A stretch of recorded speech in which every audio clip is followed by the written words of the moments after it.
Hi everyone, welcome back to Real Talk, our campus weekly video series where we discuss relationships, empathy, advocacy, and life.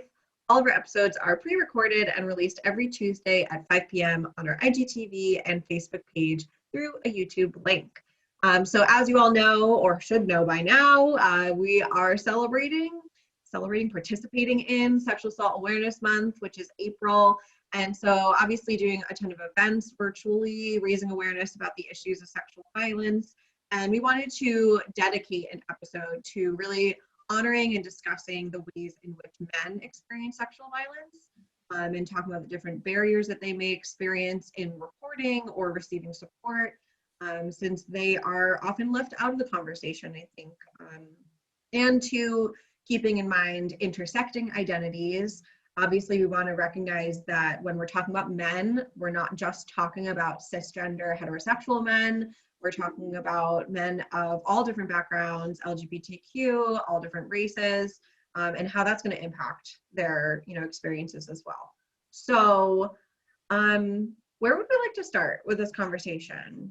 Does anyone have a particular, I want to talk about this first kind of thing?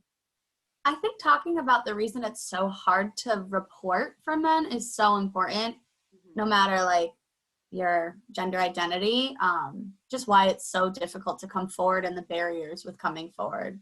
Yeah, I feel like that is a good place to start, because I think that's why it's so underreported to begin with. Yeah. People don't talk about it because they think, oh, well, it's not happening to men, because, oh, there's no statistics, or the statistics are so low. But in reality, we know, even looking at statistics, that it's probably a lot higher than what is reflected, because we've just created, our society has created so many barriers for them to actually feel safe coming forward. Right. And I think thinking about male victims of sexual violence, from the statistics that I have seen, and obviously I know I just talked about how they're not always accurate, in that they are probably higher than that. But even the high statistics that I've seen focus on men as adults who've experienced child sexual abuse. The child sexual abuse against young boys is extraordinarily high. And so that's going to impact, I think, a lot of, as they get older, if they have an experience as an adult, what that's going to feel like, if they're going to, be triggered to kind of remind of what happened when they were young, but also just being silenced as a child, not being able to talk about it at that time. It's really huge. Yeah, I think we talk sorry, the sound did something. You're good. I think obviously a part of the conversation with sexual violence all the time is that survivors of all identities aren't believed, and then it's further undercut for male survivors because of this idea that men can't be raped and things like that, and people can get really confused. Our bodies have actual biological reactions to certain things, so it can be confusing to, gosh, dare I say it, a perpetrator might find it oh no, I didn't do that to them because they were, excited or whatever it might be. Their body reacted in a positive way, but that does not mean that they were consenting.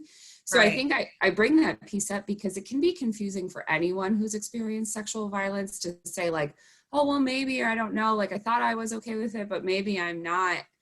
But for some people, they get to talk to somebody that they're close to and be believed or validated, and say no, that should never have happened to you. And I think it's that much harder for a male identifying person to even search for that support, whether we're talking about reporting to the police or going to the hospital, even from friends and family. There's even that little barrier, which I'm not saying is not present for any other person, but it's so thought of as a thing that doesn't happen, that even the support from your own community or support system might be that much harder to access for male identifying folks.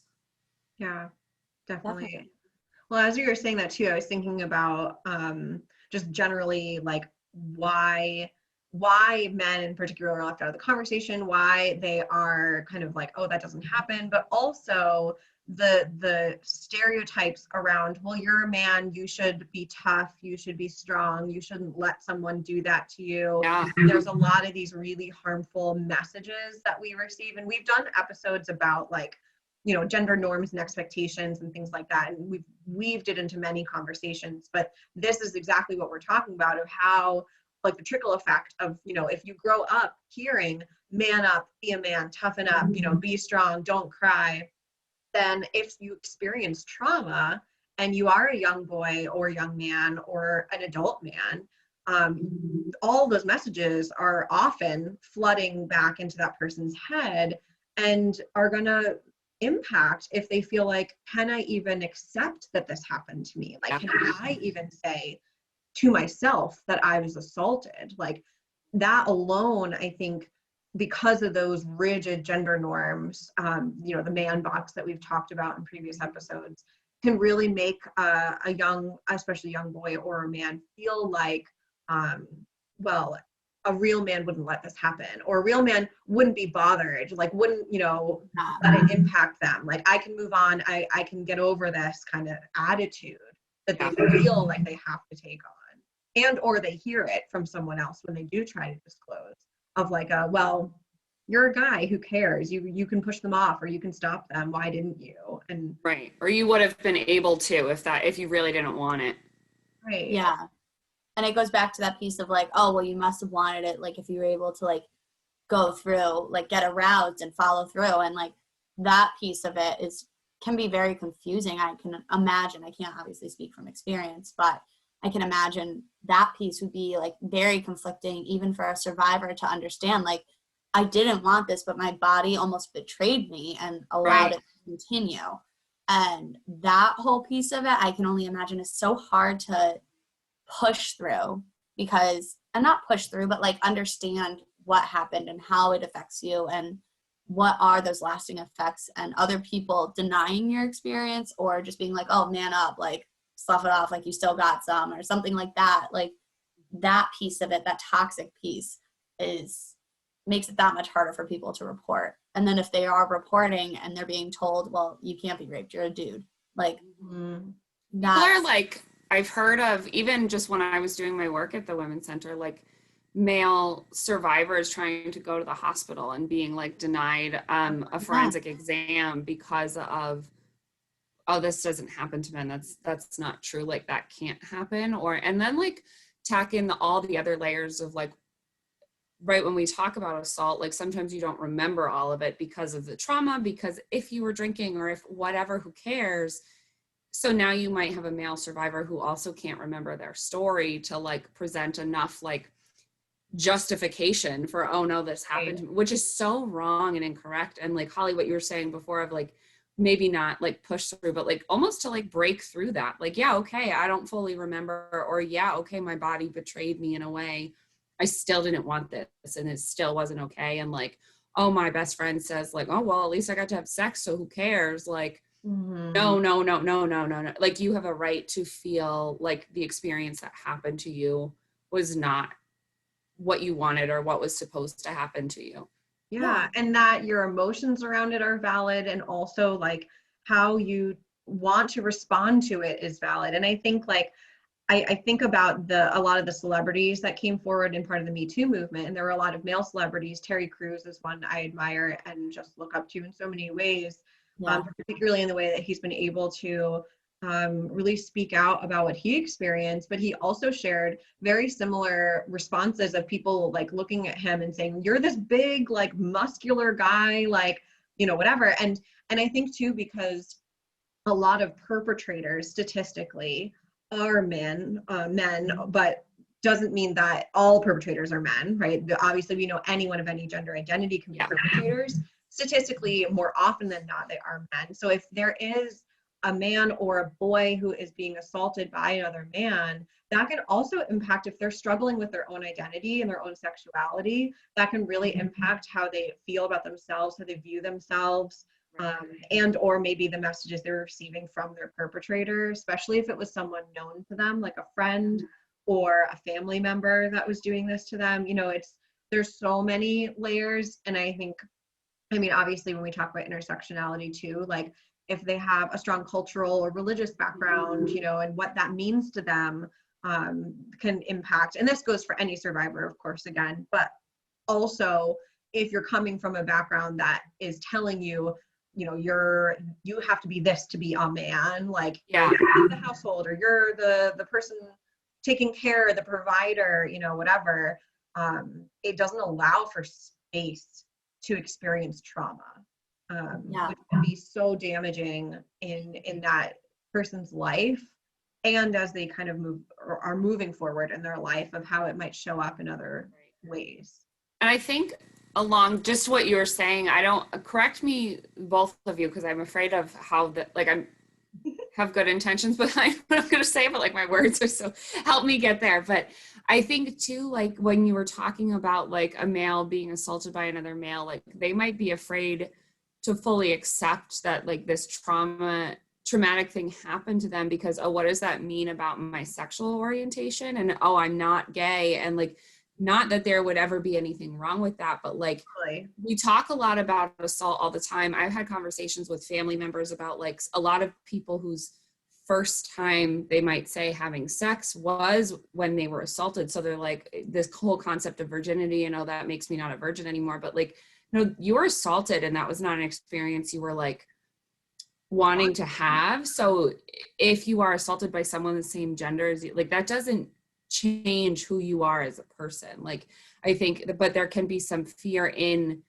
accepting the trauma for so many reasons, and then if that's another layer on top of it too, it can be even that much harder to reach out for support, because, oh, what's my parents going to think about me, or one of my friends that's going to make me come out before I'm ready to, or I was never planning on, you know, all that kind of stuff too.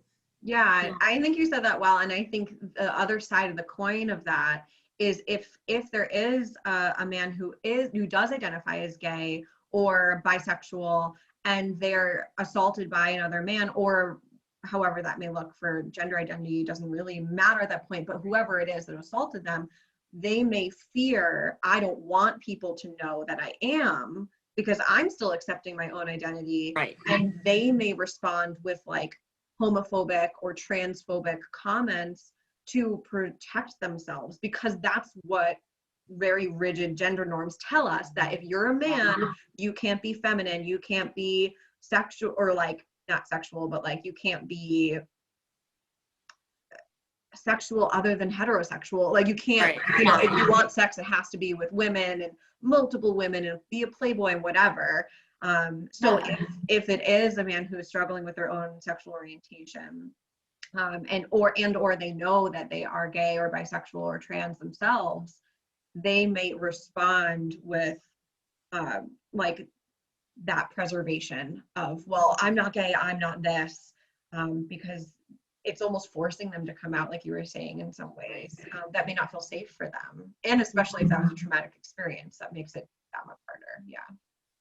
And also like, no, that made sense. And it made me think of like a trauma response can be to like put yourself in these situations after your assault and like not feel comfortable saying no as like a protective response, and not knowing your own limits or what you want out of a future relationship.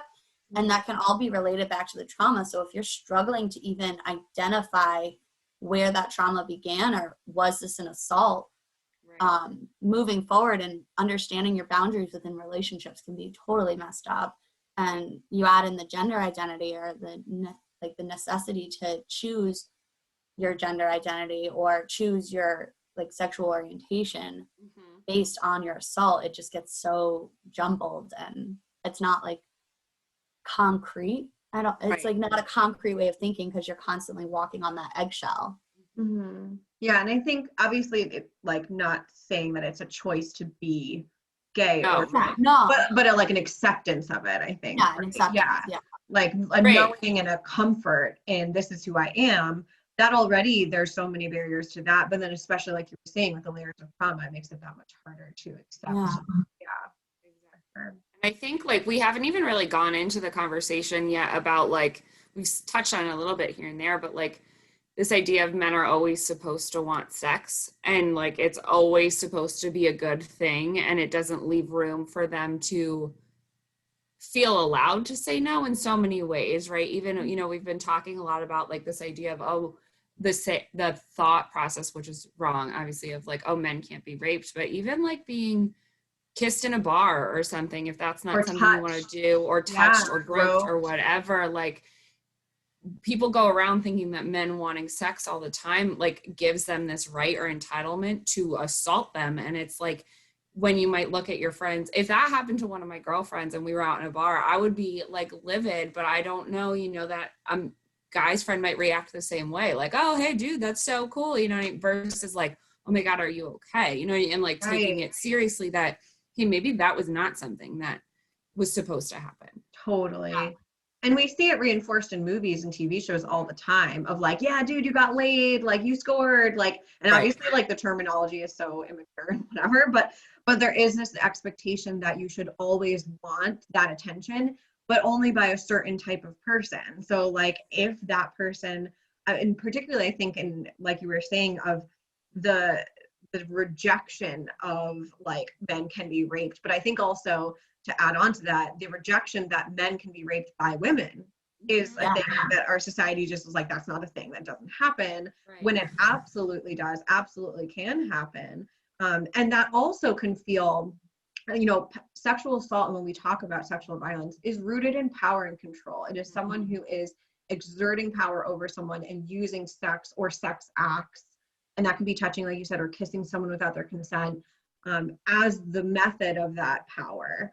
And so particularly for men, the extra like complexity to that is these norms and messages we've received about what it means to be a man is to be in control, to be the one who has, you know, the dominant part of the relationship or whatever. And so if a man is assaulted, and especially by someone who also in society is deemed as the less powerful or whatever, which all that is messed up in and of itself. Right. But that can be really more so like creating another barrier for if they're trying to disclose, you know, I was assaulted, I'm a man, a woman was the one who assaulted me. Right. The response hopefully would be, as you said, like, oh my gosh, I'm so sorry, are you okay, how can I support you? But likely is going to be like, what? That's not a thing, or like, who cares, you know, you had sex, like, cool, or you were touched or whatever. But yeah, there's a video we show in one of our programs on sexual harassment of this teacher who was in a gas station, and these two women went up to him and started, like, he was very muscular and, you know, whatever, like a big guy, very tall, and they just started like touching his back and like outlining his muscles kind of thing, and were like kind of almost dancing up on him, and like he was really standing in line trying to like buy gas, you know, or whatever, and the person who was behind the counter didn't help him, and he even said at one point like, can you please like call for help, like they would, because you could see in the security footage, he kept trying to back away, and you can see him like putting his hands up of like, stop, and they didn't stop, and they continued on. And then the cashier didn't call police. Eventually when they left and he left, he called the police. And that whole story alone was like sad, that, and he eventually even said when he was interviewed, he was like, first off, he was a Black man, and he was like, as a Black man, if I had defended myself, I 100% would have been arrested. I would not be considered a victim if I had like really pushed them off of me or stopped them from assaulting me. And he's like, two, I'm a teacher. So he's like, I would not want this, you know, story to get misconstrued as like I did something wrong. And so there were so many layers that he was saying that, like, you know, this person didn't even want to help me. Like, I was asking them for help and they just didn't think I needed it. And I think that story, sadly, is a really accurate depiction of not just male survivors, but then obviously taking in their identities. If they're a Black man, if they're, you know, a trans man, are they going to be taken seriously? Are they going to be supported? And most likely the answer, unfortunately, is no in certain spaces. Not with us. Yeah. We will always validate you, and I know it sounds silly coming from a place called the Women's Center, but we are changing our name. We're getting there. But yeah, I think it's just sad. I think so too. And I think I'm really reminded of like the conversation we had a couple weeks ago for the recording we did on PTSD. Like, never in that conversation did we talk about, oh, so as a female identifying person, like this is how PT or trauma will show up for you, like, and what it might look like after, because it doesn't matter. Like, trauma is trauma is trauma, and it impacts people in every valid way, shape, or form. Like, obviously people respond to traumatic things that happen in different ways because we are different people, but it's not tied to gender. Like you can't, you know, your reaction to it is valid. If you are a male who's experienced assault in any form and you experience PTSD symptoms or feelings of discomfort or feelings of like you don't want to engage in sex again, and it, like, all of that is okay, and there's space for that. Obviously it's not okay what happened to you, but these are normal, natural reactions and responses to such a traumatic experience. Yeah. Absolutely. Yeah, so I think we're kind of nearing the end of the episode. If we wanted to share maybe final thoughts, did anyone have any that they want to share before we wrap up? I feel like we kind of touched on so many different pieces of it. Yeah. And I feel like just continuing to call out sexism when sexism is occurring, and like in the world of sexual assault, understanding that perpetrators are perpetrators, they don't have a specific gender tied to it, and understanding like that moving forward is going to be a big thing. And unfortunately society doesn't reflect that view yet, but hopefully one day we will get there. Yeah, absolutely. And I want to echo the, you know, obviously we are three women talking about male survivors, but we 100% want to validate any experience. If you're a male or trans male or non-binary person, identifying somewhere along that line of sexual, wherever you're at. Like, I'm really glad you mentioned earlier, Sydney, about like, we've been talking about sexual assault as in rape, but it can also be touching, kissing without consent, like any sexual act that was done. So wherever you're at in that, you know, your experience, wherever that falls on that, just knowing that it was valid and that however you're feeling about it is valid, and we will always hold that space for you. Even though we are called the Women's Center, you can absolutely come to us. We are for everyone. So I just wanted to kind of reiterate that. And obviously this is, you know, Real Talk is meant to be conversational and like us talking about issues. This is a much larger issue than just one episode. So please, if you're, you know, if you're someone who really doesn't think that it happens to men a lot, or if you're someone who's struggling and want to learn more about it, like, please feel free to do research and learn more about what this can look like and how to support the men in your life that might have experienced this, how to open up this space. Because we've said it before that you never know who's listening in, you know, the space you're in. Yeah. So, you know, not making any assumptions and just holding that space for anyone in your life who might have had that. So, Absolutely. Yeah, cool. Yeah. Thank you guys so much for listening today. Remember, all these episodes are recorded and available to view on IGTV and Facebook through a YouTube link. If you have thoughts, questions, reactions, or suggestions for future episodes, please feel free to reach out to us anytime. Please share this episode with your friends and stay tuned for next week's episode. Thanks for joining us. Bye.